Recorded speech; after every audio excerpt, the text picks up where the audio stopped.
This week on the Private Money Minute, we're going to talk about preferred returns and how to use them, and we're going to do it right now. So first off, let's talk about what a preferred return is. A preferred return is a return you pay to your investors prior to paying yourself.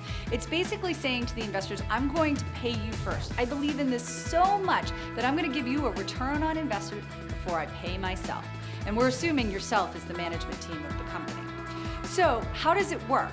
Let's just say, for example, that your investor invests $100,000 and you promise to that investor, I'm going to pay you 8% on your money. The first $8,000 that comes in the form of profits would get paid to that investor. Everything after that might go right to you, the management team. Or you could have a waterfall on the back end. We'll cover that in another video.